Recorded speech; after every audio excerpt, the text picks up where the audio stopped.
केजरीवाल को अंतरिम जमानत मिली, ये इस समय की बड़ी खबर।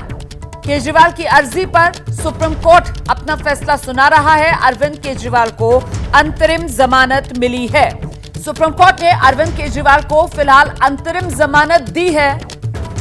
हालांकि कुछ मामलों को लेकर इस केस को बड़ी बेंच को भी रेफर किया गया है, तो मामला अभी आगे चलेगा। लेकिन फिलहाल राहत के तौर पर जो गिरफ्तारी को चुनौती अरविंद केजरीवाल की तरफ से दी गई थी, ईडी ने जिस तरीके से गिरफ्तार किया था, उस मामले में सुप्रीम कोर्ट ने अरविंद केजरीवाल को अंतरिम जमानत दी है।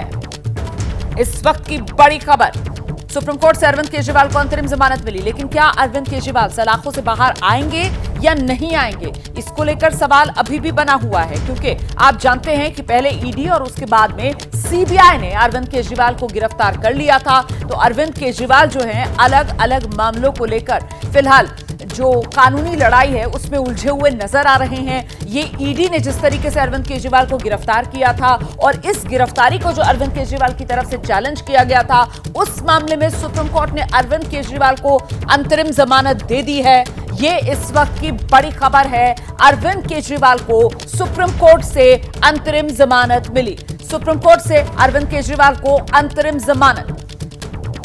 जो मामला है अरविंद केजरीवाल ने जिसे चुनौती दी थी गिरफ्तारी को लेकर, उस मामले में कुछ पहलुओं को लेकर बड़ी बेंच को भी इस मामले को रेफर किया गया। सीधे आपको लेकर चलेंगे, हमारे साथ हमारे सहयोगी अंकित गुप्ता इस वक्त मौजूद हैं और जरा जानते हैं अंकित गुप्ता से अभी तक का बड़ा अपडेट किया अंतरिम जमानत अरविंद केजरीवाल को, इसके मायने क्या? अंकित गुप्ता। रोमाना, ये जो अंतरिम जमानत तो मिली है, लेकिन अरविंद केजरीवाल को ईडी के मामले में ये एक अंतरिम राहत जरूर कह सकते हैं, लेकिन अभी भी वो जेल से बाहर नहीं आ रहा है, ये भी बताना जरूरी है। क्यों? क्योंकि वो सीबीआई के मामले में अभी भी जो है हिरासत में है। लेकिन सुप्रीम कोर्ट में जो उन्होंने याचिका दायर की थी उसमें ये कहा था कि ईडी की जो उन्होंने गिरफ्तारी को जो चैलेंज किया था, उस मामले को लेकर के यहाँ पर सुप्रीम कोर्ट आए थे। उनका ये कहना था कि ईडी ने गलत तरीके से गिरफ्तार किया, वो जांच में सहयोग करने को तैयार थे, वो प्रदेश के मुख्यमंत्री हैं, वो कहीं भाग नहीं रहे, तमाम दलीलें दी गई थी, जिस पर सुप्रीम कोर्ट ने ये अंतरिम जमानत दी है। हालांकि कई सारे ऐसे पहलू हैं जिस पर अभी विचार करने की जरूरत है, लिहाजा सुप्रीम कोर्ट ने इस मामले को बड़ी बेंच के पास रेफर कर दिया, यानी कि बड़ी बेंच के पास भेज दिया है। लेकिन जब तक बड़ी बेंच इस मामले पर सुनवाई करेगी, तब तक अरविंद केजरीवाल को जेल में नहीं रखना चाहिए, ये कोर्ट ने अपनी टिप्पणी की और उसी आधार पर अंतरिम जमानत दी है।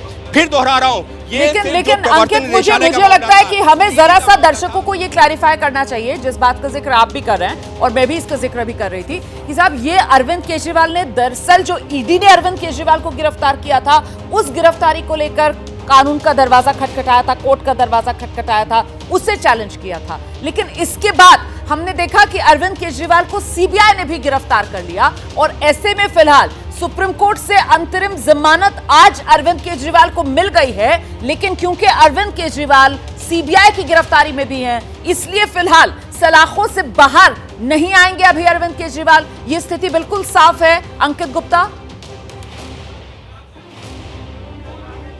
जी बिल्कुल, ये स्थिति साफ है। लेकिन रोमाना, अब क्या महत्वपूर्ण है? अब महत्वपूर्ण है सीबीआई की जो गिरफ्तारी को उन्होंने हाई कोर्ट में चुनौती दी हुई है, क्योंकि यहाँ सुप्रीम कोर्ट में तो मामला था ईडी की जो गिरफ्तारी को चुनौती देने का, क्योंकि हाई कोर्ट से राहत नहीं मिली थी। लेकिन अब सीबीआई की गिरफ्तारी को भी उन्होंने हाई कोर्ट में चुनौती दी हुई है। ऐसे में अब हाई कोर्ट का क्या रुख होता है उस याचिका पर?